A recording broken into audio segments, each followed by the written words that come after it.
Boa noite, irmãos, graça e paz. Quando a gente estava cantando essa última canção, eu ficava imaginando que o céu deve ser assim, sabe? A gente cantando, o coral dos anjos respondendo, e eles cantando, e a gente respondendo, em um coro de aleluia, e engrandecendo ao Senhor, irmãos, contemplando face a face. Como vai ser maravilhoso aquele dia, que glorioso será aquele dia que poderemos experimentar da presença do Senhor sem os efeitos do pecado, né? Que alegria, irmãos, voltar aqui. Já estava com saudade, né, de falar sobre Romanos, de contribuir aqui para a exposição da carta de Paulo aos Romanos. Hoje, no capítulo 8, verso 31 a 39, peço que os irmãos abram suas Bíblias, Romanos 8, 31 a 39. Nós vamos acabar hoje, irmãos, uma primeira parte do livro de Romanos, né? A gente vai falar daqui a pouco sobre isso. E Paulo está concluindo um grande argumento que ele começa, e a partir do capítulo 9 a gente já vai ter uma outra parte da carta aos Romanos, né? Ele vai tratar de outras coisas. Romanos 8, parte final, versículo 31 a 39.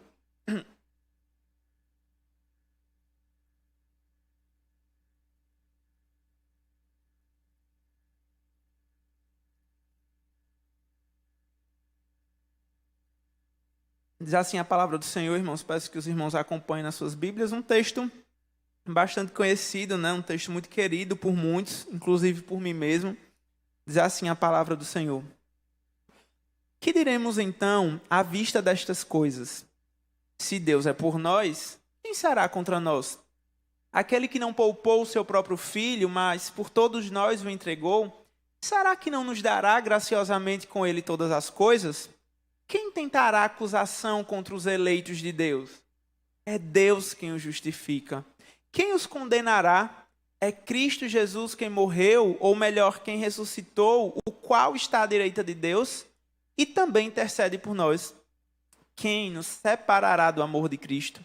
Será a tribulação, ou a angústia, ou a perseguição, ou a fome, ou a nudez, ou o perigo, ou a espada? Como está escrito: por amor de ti somos entregues à morte continuamente, fomos considerados como ovelhas para o matadouro. Em todas estas coisas, porém, somos mais que vencedores por meio daquele que nos amou, porque eu estou bem certo de que nem a morte, nem a vida, nem os anjos, nem os principados, nem as coisas do presente, nem do porvir, nem os poderes, nem a altura, nem a profundidade, nem qualquer outra criatura poderá nos separar do amor de Deus que está em Cristo Jesus, nosso Senhor. Amém.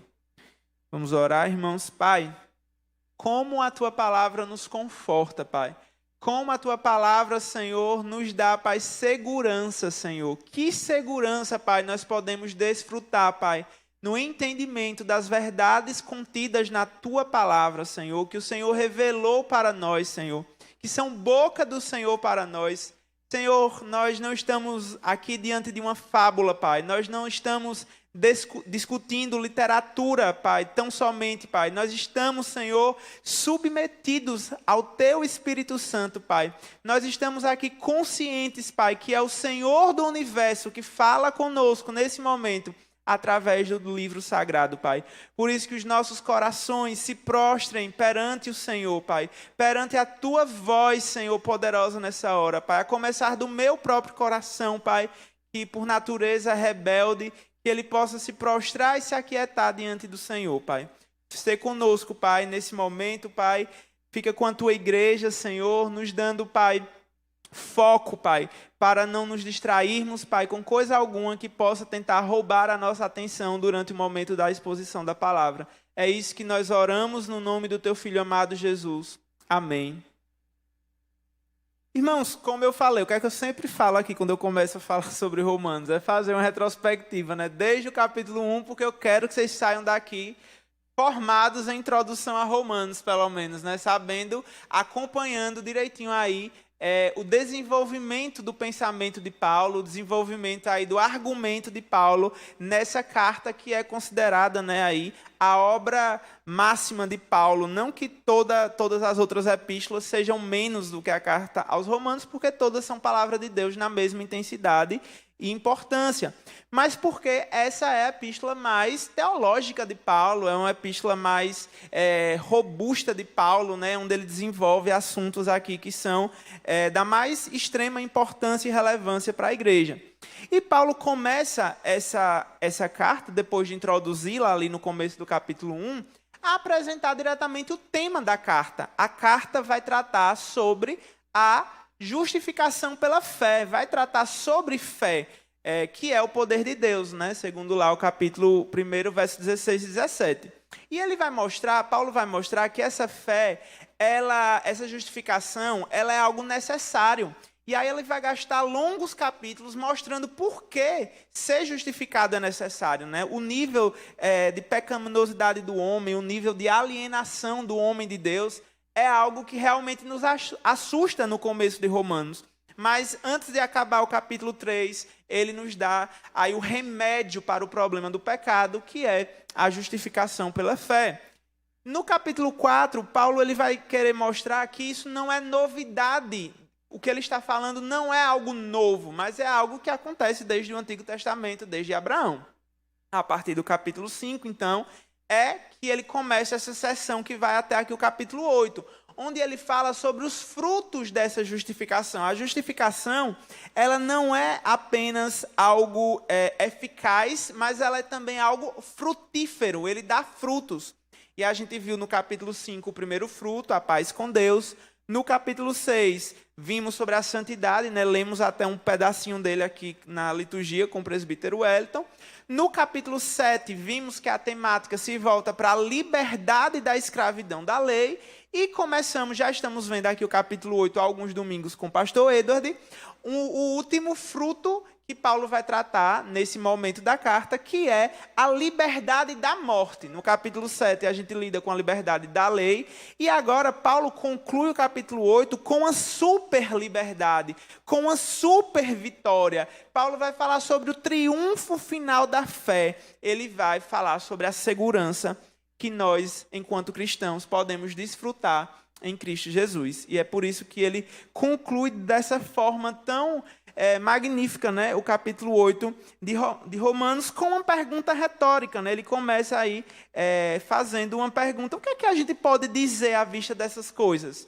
Isso é muito maravilhoso. A gente está aqui diante de todas essas verdades que Paulo vem discutindo, né, desde o capítulo 5, da paz, da santidade, da liberdade. O que é que mais a gente pode dizer? Paulo está falando, né? O que é que a gente diz diante de tudo isso que nós temos aprendido e visto aqui domingo após domingo por mais de 24 domingos, né? Hoje é a 25ª mensagem em Romanos, né? A gente já está aqui há 25 domingos falando e nos maravilhando com a justificação dos eleitos de Deus através da fé. O que é que mais Paulo pode dizer para essas pessoas? O que é que mais a gente pode dizer diante de tudo isso? Paulo, então, ele faz outra afirmação, né, utilizando a conjunção se, que talvez a gente tenha uma ideia simplista, né, de que ela vai ser uma possibilidade, mas aqui ele usa ela de uma forma a dar ênfase na certeza. E ele fala, se Deus é por nós. A forma que Paulo quer tratar aqui é dizer, já que Deus é por nós, né, diante de tudo que nós vimos até então, vocês podem ter certeza que Deus é por nós. E só para a gente não vai voltar até o capítulo 5, apenas no capítulo 8, nós podemos já ter essa certeza através de algumas afirmações que ele faz nesse capítulo. Ele fala, e nós podemos ter certeza de que Deus é por nós, porque o seu Espírito habita em nós. Lá no versículo 9, 11 e 15, ele deixa isso muito claro. Nós temos certeza de que Deus é por nós, porque nós somos seus filhos mediante a adoção. Ele vai tratar isso dos versículos 14 a 17. Porque nós temos as primícias do Espírito, porque o seu Espírito intercede por nós, porque Deus nos predestinou para sermos conformes à imagem do seu Filho. Por todos esses motivos, irmãos, nós podemos ter certeza e nós podemos ter convicção que Deus é por nós. Tendo isso muito claro, tendo isso muito alicerçado, ele lança então uma segunda pergunta. Se ele é por nós, e isso já ficou muito claro, quem será contra nós? Quem pode intentar alguma acusação contra os eleitos de Deus, como ele vai falar mais à frente? Quem será contra nós? O pronome quem, né, um pronome que não é especificado, ele vai indicar justamente isso. O objetivo de Paulo de usar um pronome não especificado era abranger toda e qualquer criatura, toda e qualquer coisa que você consiga imaginar, ela não vai poder prevalecer contra aqueles por quem Deus é. Aquele que não poupou seu próprio filho, irmãos, versículo 32. Porventura, mas por todos nós o entregou. Veja, Paulo está lembrando quem é o nosso Deus. Paulo está lembrando com quem é que a gente está falando. Paulo está falando, irmãos, irmãos romanos, irmãos da igreja de Roma. Deus, ele não poupou o seu próprio filho. Entenda que tipo de Deus é que eu estou anunciando a vocês. Entenda que tipo de Deus é por vocês. Entenda porque não há nada que possa ser contra vocês.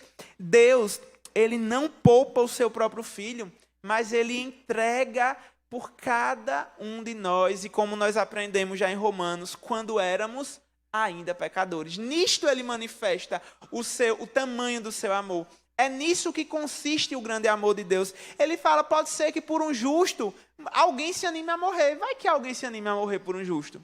Mas por pecadores, por inimigos da cruz de Cristo, mas o Senhor prova o seu amor morrendo por nós. E Deus, o Pai, não poupa o seu próprio Filho, entregando por todos nós. Irmãos, e se ele deu o melhor, se ele deu o seu máximo, se ele deu o seu Filho, o que é mais que ele não vai dar? Paulo vai falar no final do versículo 32. Será que ele não nos dará graciosamente com ele todas as coisas? Ele deu o Filho, irmãos.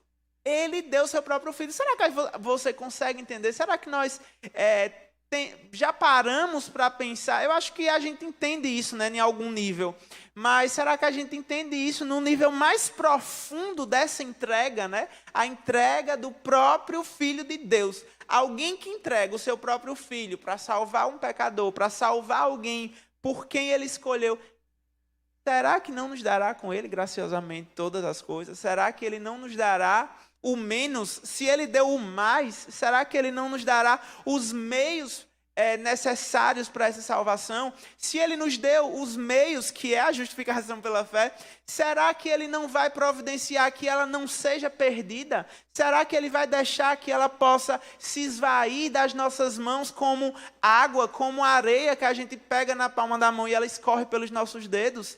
Deus, ele deu o seu próprio Filho, ele deu o tamanho, irmãos, da oferta, o tamanho do amor de Deus, o tamanho daquilo que Deus fez por nós, é uma prova e um consolo de que se ele fez isso, irmãos, não há nada que ele não possa fazer por nós. Ele fez o máximo, ele fez tudo, irmãos, simplesmente tudo. Não nos dará por ele graciosamente todas as coisas. Esse momento aqui ecoa para a gente o que aconteceu há alguns anos atrás, há muitos anos atrás, na verdade, no Monte Moriá, onde Deus chama Abraão e pede que Abraão ofereça o seu único filho. Ofereça seu único filho não, né? O seu filho da promessa, né? O filho que seria o seu herdeiro das coisas. E Deus pede a Abraão que ofereça Isaque, e ali naquele momento no Monte Moriá, Abraão, no momento que levanta o cutelo, no momento que ele levanta a arma que iria ceifar a vida do seu filho, Deus, ele providencia um substituto. E esse substituto, irmãos, de tantos anos atrás, ele era apenas uma sombra do substituto perfeito. Apenas uma sombra do filho amado de Deus. Enquanto Deus poupa o filho de Abraão, Deus, ele não poupa o seu próprio filho por causa do filho de Abraão.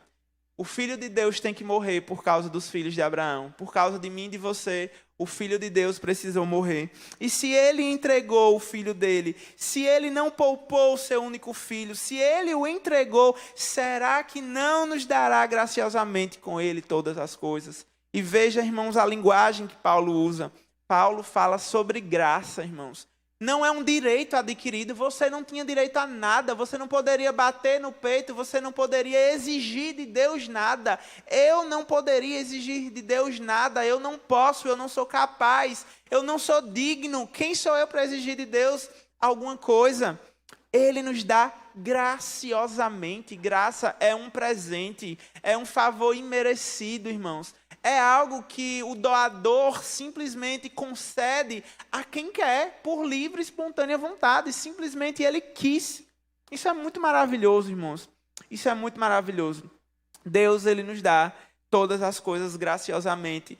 Claro que a gente tem que ter cuidado com esse todas as coisas, né? O que Deus dá graciosamente, todas as coisas que Deus dá graciosamente, não é tudo que eu quero que Ele me dê. É tudo que Ele sabe que eu preciso. É tudo aquilo que Deus, Ele desde a eternidade, Ele planejou e Ele preparou para cada um de nós, irmãos. A gente tem que ter cuidado também um pouco com isso. E Ele continua falando no versículo 33, então, diante dessa realidade, sabendo que Deus é por nós, que nada será contra nós, sabendo que aquele que não poupou o seu próprio filho, nos dará com ele graciosamente contra todas as coisas. Quem é que pode fazer acusação contra os eleitos de Deus diante disso? Diante daqueles por quem o Pai morreu, diante daqueles por quem Deus deu o seu último filho. Irmãos, quem tentará acusação contra os eleitos de Deus? Quem? Quem será aquele capaz? O pecado é uma ofensa contra Deus, irmãos. Então é só Deus que pode exigir uma retribuição por esse pecado. E ele exige, né? Porque ele é justo e ele não pode deixar de exigir retribuição pelo pecado, e o salário do pecado é a morte. Só que o filho dele recebe essa retribuição pelo pecado e morre. E diante disso, quem pode intentar acusação contra os eleitos de Deus? Se ele pagou aquilo que nós devíamos, se ele rasgou a cédula que era contra nós, se ele rasgou o escrito de dívida, se ele rasgou aquilo que o diabo tinha para nos acusar e dizer que nós éramos dele, ele foi lá e rasgou, irmãos. Quem agora pode fazer? Quem pode acusar? Quem pode intentar alguma acusação contra os eleitos de Deus? A principal acusação que os eleitos de Deus, eles recebem, e recebem de forma...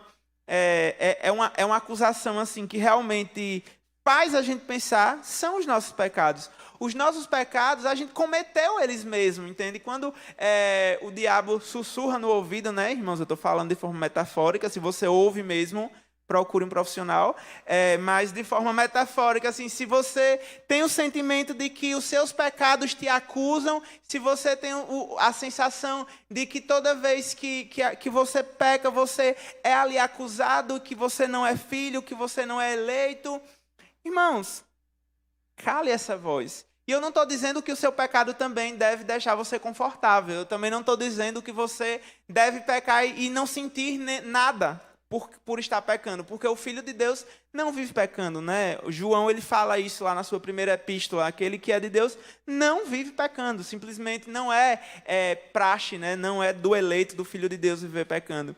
Mas quem pode intentar acusação contra os eleitos de Deus? A Bíblia conta uma história, Jesus vive essa história, né? É o protagonista dessa história, de uma mulher lá em João 8, uma mulher que ela é pegada em flagrante adultério, e para pegar Jesus, vejam como eles nem se importam com a mulher, né? O que eles querem é pegar Jesus em alguma falha, né? Pegar Jesus em uma situação desprevenida, de calças curtas, né? Como a gente diria hoje, e perguntam, mestre, ela foi flagrada em adultério, e a lei de Moisés disse que era para a gente apedrejá-la. E eu ouvi por aí dizer que o Senhor disse que não veio revogar a lei de Moisés. O Senhor disse que veio cumpri-la. E agora, o que é que o Senhor tem para dizer? Ele é verdade. Moisés disse isso de fato e podem atirar. Podem atirar a pedra, porque isso está na lei. Agora, reflita um pouquinho, né? Como é que está a sua vida? E quem não tem pecado pode ser o primeiro que atira a pedra. E todos saíram um a um, né? Começando pelos mais velhos, como diz a Bíblia. Ficou só Jesus e a mulher. E Jesus pergunta exatamente isso para a mulher, irmãos. Exatamente isso que está aqui em Romanos 8:33. Mulher, onde estão os teus acusadores? Onde estão aqueles que estavam te acusando? Irmãos, vocês percebem que Jesus era o único ali que podia de fato atirar uma pedra, né? Ele era o único sem pecado, né? Ele era o único que de fato poderia atirar uma pedra na mulher, mas é justamente esse Jesus que sofre a pedrada por causa da mulher. Esse Jesus que podia atirar a pedra é o Jesus que fica no lugar da mulher e recebe as pedradas pelos pecados que eram meus e seus. E essas pedradas não eram apenas pedradas, eram cravos, foi uma coroa de espinho, foi o seu lado rasgado, foi a humilhação do Filho de Deus, sofreu e padeceu, para hoje nós estarmos aqui ouvindo. Quem intentará acusação contra os eleitos de Deus? É Ele, é Deus quem o justifica. É Deus quem o justifica, irmãos. É a justiça do Filho. A gente já falou muito sobre isso, sobre justificação. É a justiça do Filho que é imprimida em nós. Não é nós que somos justos por nós mesmos. Não é nada que eu ou você possamos ou façamos que nos torna justo diante de Deus. É simplesmente o veredito dele. É ele abrir a boca e dizer: irmã, você está perdoada. Mulher, você está perdoada. Eu não te acuso, agora vai, não peques mais. Como Jesus falou para diversas pessoas: eu não te acuso, eu absolvo você dos seus pecados. É simplesmente pela palavra dele, irmãos. É a palavra dele que fala: é eu quem o justifico. É eu que o libero dessa dívida que você tinha. E os crentes, não é isso que Paulo está falando em momento algum, não estão isentos de prestar contas, tá, irmãos? Entendam isso, que todos nós vamos responder diante de Deus pelo que fizermos, né? Não vamos ser condenados, porque ele já pagou, ele rasgou o escrito de dívida, como eu falei, mas a gente não pode zombar da cruz de Cristo agora, né? Porque está pago mesmo, então vamos lançar aí essa dívida, né? Vamos aumentar aí a dívida e começar a jogar um monte de pecado na cruz de Cristo. O eleito do Senhor não pensa dessa forma, tá? Ele repete, irmãos. Às vezes parece que eu estou repetindo, né? Mas veja, presta atenção que é Paulo que ele é enfático nesse argumento, né? Ele fala: quem tentará acusação contra os eleitos de Deus? Antes ele já vinha falando: se Deus é por nós, quem será contra nós? E agora no versículo 34, mais uma vez ele faz outra pergunta parecida, né? Quem os condenará? Quem é que pode condenar? Quem pode condenar aquele que já está declarado justo? Isso não faz sentido no ordenamento jurídico, né? Por mais que você não seja jurista, por mais que você não conheça profundamente as leis, mas eu acho que o básico você sabe, né? Que se alguém é absolvido, não pode simplesmente agora ser condenado, né? E isso se chama uma sentença depois que transita em julgado, né? Depois que passa ali um tempo de recursos, a sentença ela se torna então irrevogável. Deus o justificou, a sentença transitou em julgado 3 dias depois, né? Na cruz do Calvário. O prazo foi curto, não foi, João? Foi bastante curto. Transitou em julgado, irmãos, e agora nada mais pode nos condenar, porque Cristo morreu.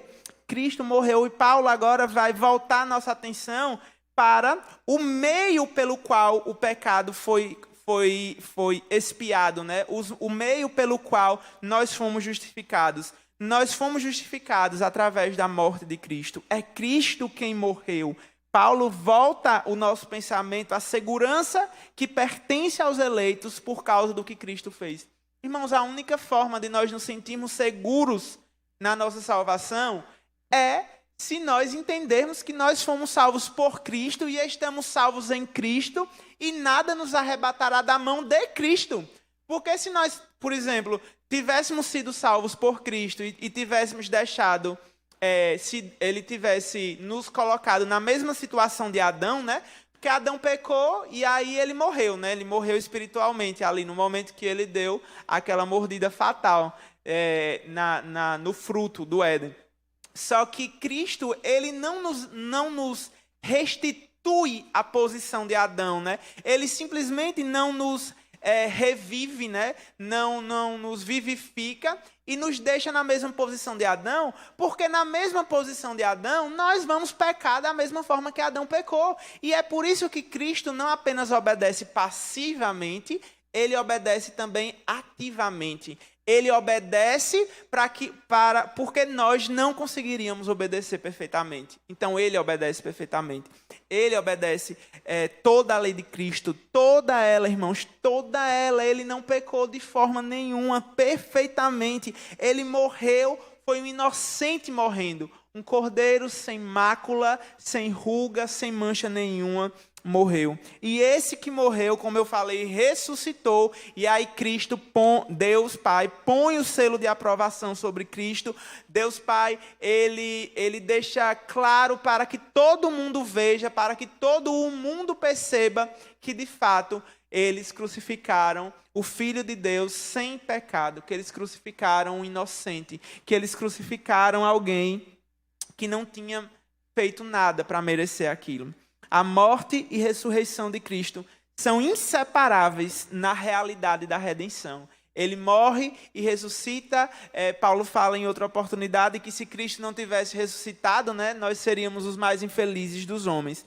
Ele não apenas morre, mas ele também ressuscita. E aquele que nos garante a vitória, irmãos, não é um homem morto há 2000 anos no Calvário. É um homem que ressuscitou há 2000 anos no Calvário. É esse Cristo, irmãos, é esse Deus vivo que nos garante segurança, que garante segurança àqueles que pertencem. E esse Deus, irmãos, ele não está por aí passeando, não. Ele não está por aí de braços cruzados, ele não está por aí descansando. Ele está à direita de Deus intercedendo por nós.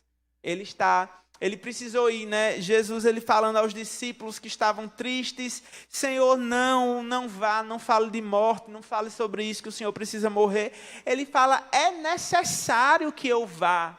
É necessário que eu vá, é necessário que eu esteja à direita de Deus para que eu possa interceder por cada um de vocês. E aqui Paulo está falando sobre os aspectos da exaltação de Cristo, Ele depois da humilhação, da morte, da sepultura, ele é ressuscitado, ele é elevado, assunto aos céus, e ele se assenta à direita de Deus para interceder por nós. É uma das inúmeras, é uma ordem crescente, é uma ordem que vai aumentando, É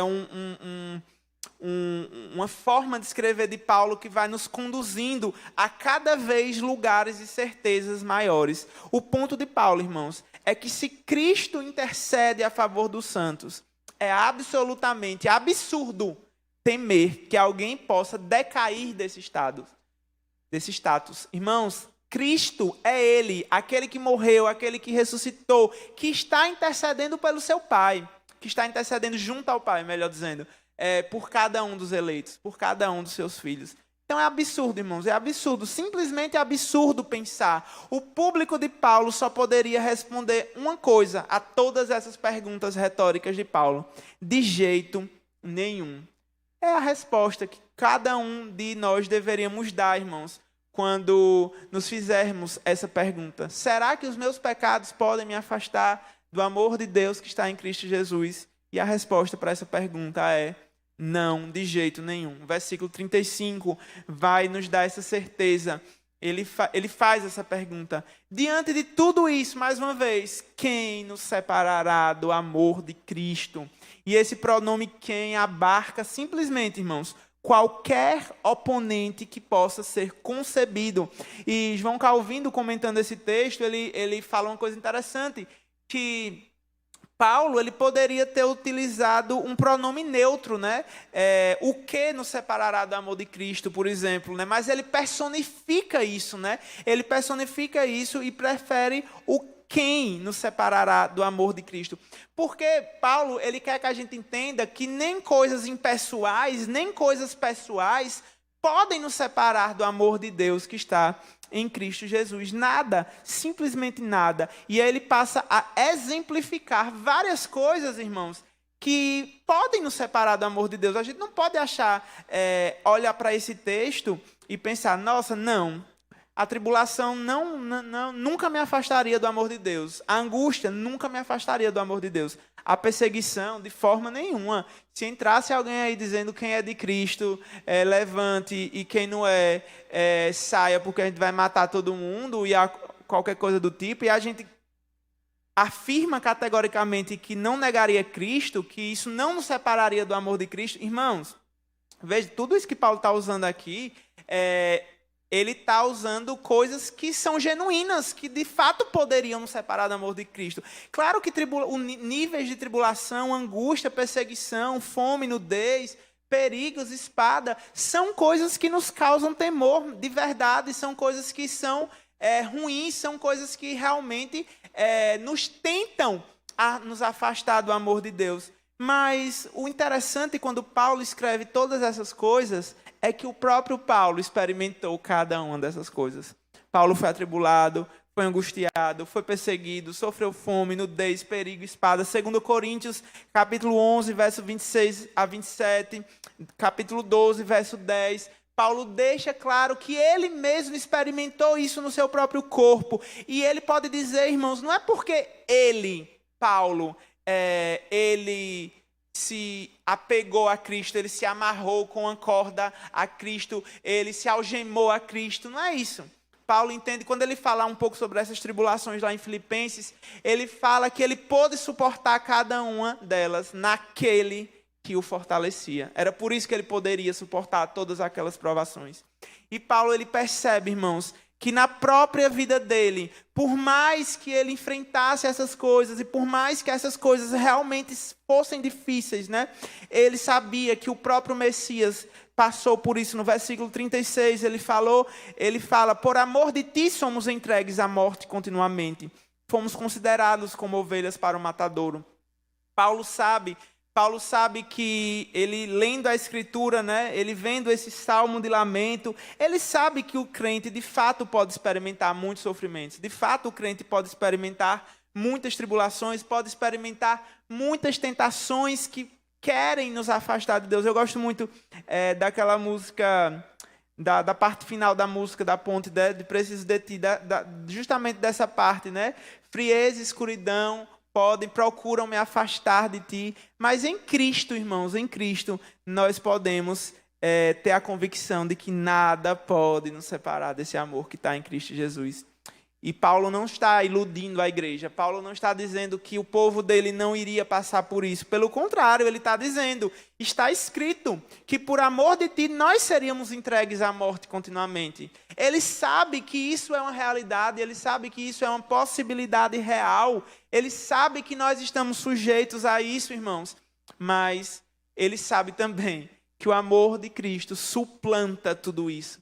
Que o amor de Cristo cobre tudo isso. Que o amor de Cristo, ele dá a maior vitória que nós podemos imaginar. E ele fala isso no versículo 37. Em todas essas coisas, em todos os perigos, em todas as situações, em toda aflição, em toda angústia, nós somos mais que vencedores. É muito interessante isso. A forma que Paulo deixa isso enfatizado, sabe, irmãos? Ele usa uma preposição junto com o verbo, porque ele não quer que nós confundamos, ele não quer que a gente ache que em Cristo nós somos apenas vitoriosos, né? Que essa é uma vitória de uma batalha. Paulo quer mostrar que o que Cristo fez na cruz foi ganhar a guerra, irmãos. Nós estamos vivendo em uma guerra que já foi ganha. Olha que coisa, a gente está vivendo em uma guerra que foi ganha há 2000 anos atrás. E você pode se perguntar, mas e por que então a gente vive alguns tipos de lutas e provações e a gente ainda vive lutando contra o pecado, contra o pecado que tenazmente nos assedia? E a gente lembra sempre daquele... Eu nem sei quem foi que inventou essa ilustração, né? Mas foi uma boa ilustração. Do que aconteceu na Segunda Guerra Mundial, né, quando as tropas aliadas desembarcaram na Normandia, naquilo que ficou conhecido como dia D, né? E todos os historiadores comentam nos livros de história que foi o dia onde a guerra foi vencida. Ainda que a guerra não tenha acabado naquele dia, entende, irmãos? A guerra não acabou em termos cronológicos, né? Ela foi vencida. Naquele momento ali, a palavra de Deus fala que na cruz ele despojou os principados e potestades e expôs eles à vergonha, humilhando eles na cruz. A guerra foi ganha, com certeza. mas ainda não acabou. Ela foi ganha, mas ainda não acabou, né? A gente está aguardando o decreto final, a gente está aguardando a última trombeta tocar, nós estamos aguardando sermos convocados pelo Senhor para estar com Ele nas nuvens do céu, em glória. Todas essas coisas, irmãos, nos garantem essa vitória estonteante, essa vitória impressionante, essa vitória que não pode ser perdida, não há possibilidade de perder, irmãos. Mas essa vitória não é uma vitória pelo nosso mérito, mas é uma vitória, o versículo 37 fala, por meio daquele que nos amou. A gente experimenta essa vitória por meio daquele que os amou. E como hoje eu já estou citando muita música mesmo, vou citar mais outra. Rojões dos Arrais, eles falam justamente isso. Nós somos chamados a cantar de batalhas, de vitórias e celebrar uma vitória que nós nunca participamos. Foi Cristo que fez, irmãos. Ele apenas nos convida a experimentar. Ele nos convida a participar da vitória que Ele conquistou ali na cruz do Calvário. Você consegue entender isso, irmão? Você consegue entender o nível desse amor? Você consegue entender o nível dessa super vitória, dessa garantia que nós temos em Cristo? Que nada pode nos separar do amor de Deus. Nada pode nos separar. Nada pode nos separar do amor de Deus. No versículo 38, nós podemos talvez pensar, quando Paulo fala que ele está bem certo, de que Paulo sentou e analisou tudo isso e disse, é verdade. Nada pode nos separar do amor de Deus. Nada pode me separar do amor de Deus. É verdade. Quem poderá intentar acusação contra os eleitos do Senhor, irmãos? Mas eu vou dizer uma coisa para os irmãos. A gente é tão pecador. Mas é tão pecador. A gente é tão terrível. E o pecado afeta tanto a gente, né? Os efeitos do pecado na nossa mente, no nosso coração, na nossa vida, são tão nefastos que a gente é capaz de ver tudo isso que nós já vimos até aqui, né? Que eu passei já 35 minutos falando sobre esses privilégios, sobre essa bênção que foi Cristo ter morrido por nós, que nada pode nos separar do amor, e a gente era capaz de duvidar. Você acredita nisso? Você acredita que é capaz da gente duvidar depois de 35 minutos falando sobre isso? Depois de Paulo ter escrito essa carta, depois de vários e vários comentários terem sido escritos sobre essa carta ao longo da história da igreja, e de várias pessoas lerem, relerem, é possível ainda a gente duvidar disso. Sabe por quê? Sabe o que é que garante? Sabe o que é que imprime essa certeza dentro do nosso coração? E aí é o segredo do versículo 38, é porque, na verdade, na língua original, esse versículo 38, ele está na voz passiva. E na voz passiva, a pessoa, ela olha o segredo aí, passiva. Na voz passiva, a pessoa não faz nada. A ação é praticada nela, né? Ela sofre a ação, não é ela que age, ela sofre ação. E aqui o que Paulo está dizendo no versículo 38 é que ele foi persuadido, alguém persuadiu ele, e esse alguém aqui nas entrelinhas, né, por todo o capítulo 8, Paulo está falando do Espírito Santo. É o Espírito Santo que convence Paulo dessas verdades. Irmãos, eu estou falando aqui, falando, mas se o Espírito Santo não convencer você dessas verdades, eu falei, e você não vai acreditar no que eu estou falando. E você não vai ser persuadido. Não sou eu que vou persuadir você. Não é você mesmo que vai se deixar ser persuadido. Mas apenas o Espírito Santo pode persuadir você dessas verdades. Apenas o Espírito Santo pode imprimir essas verdades no seu coração, como imprimiu na vida do apóstolo Paulo. Paulo, ele não fala sobre um conhecimento que é produzido por seu próprio intelecto, irmãos. De forma nenhuma. É a obra de Cristo que é aplicada na mente de Paulo pelo Espírito Santo. O Espírito Santo aplica essa obra na redenção. Nós temos falado aqui várias vezes, irmãos, é uma obra trinitária, é uma obra do Pai, é uma obra do Filho, é uma obra do Espírito Santo. Por isso que nós temos essa certeza dessa super vitória. É por isso que nós sabemos que nada pode nos separar do amor de Deus. É por isso que a gente pode ter certeza, irmãos, que nem nós mesmos podemos nos separar do amor de Deus? Nada é nada, irmãos. Entenda que nada é nada pode nos separar do amor de Deus que está em Cristo Jesus. Nada, nada, nada. E Paulo, mais uma vez, vai continuar dando exemplos. Paulo vai continuar falando de que nem a morte, nem a vida, não serão anjos, muito menos principados. Não são as coisas do presente, as ansiedades do porvir, nem os poderes, nem a altura, nem a profundidade, nada, nem qualquer outra criatura, irmãos. Paulo está falando aqui, apontando para todas as direções, em cima, embaixo, horizontal, vertical, inclinado, em 45 graus. Como você pensar, nada, vindo de onde for, perigos na esfera temporal, na esfera territorial, profundidade, altura, nada, irmãos, nada pode nos separar do amor de Deus. Paulo aqui, ele enumera 10 elementos, né, que ele mostra que contribuíram, né, que o Espírito Santo inspirou ele a dizer que eram incapazes de separar do amor que estava em Cristo Jesus. Poderes, nada, irmãos, nada, exatamente nada. E o verbo poderá, no final do versículo 38, ele é um verbo também que ele indica empenho por parte do sujeito, né? Que é outra voz que a gente não tem na língua portuguesa, que a gente tem apenas na língua original. Mas quando ele afirma que nada poderá nos separar do amor de Deus, irmãos, é que nada será capaz de nos separar do amor de Deus, porque é o próprio Deus que está empenhado que nada separe. É isso que eu queria que você entenda, meu irmão. É Deus que se propôs a te salvar, a te justificar pela fé e garantir que você ficasse firme nessa fé. É Ele quem nos firma nessa fé. É Ele, irmãos, é Ele. E é por isso que o que nós podemos fazer, né, quando Paulo, depois de falar mais ainda sobre Israel, a partir do capítulo 9, ele rompe em doxologia, falando, porque dele, por ele, para ele são todas as coisas. Não tem o que eu dizer. Paulo chega um momento que ele esgota, né? Ele esgota o seu vocabulário, ele esgota nem o que ele pode dizer mais diante desse Deus, irmãos. Diante de tudo o que ele fala.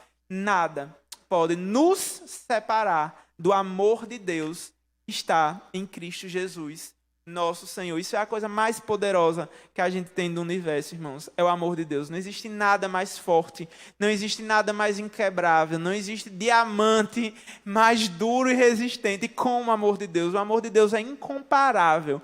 É um amor que está em Cristo Jesus.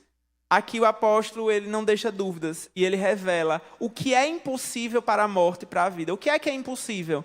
É impossível que qualquer coisa nesse universo, qualquer coisa nessa galáxia ou em qualquer outra galáxia, se é que existe vida em qualquer outro lugar, ainda assim, nada que exista em qualquer canto desse universo em expansão pode nos separar do amor de Deus que está em Cristo Jesus.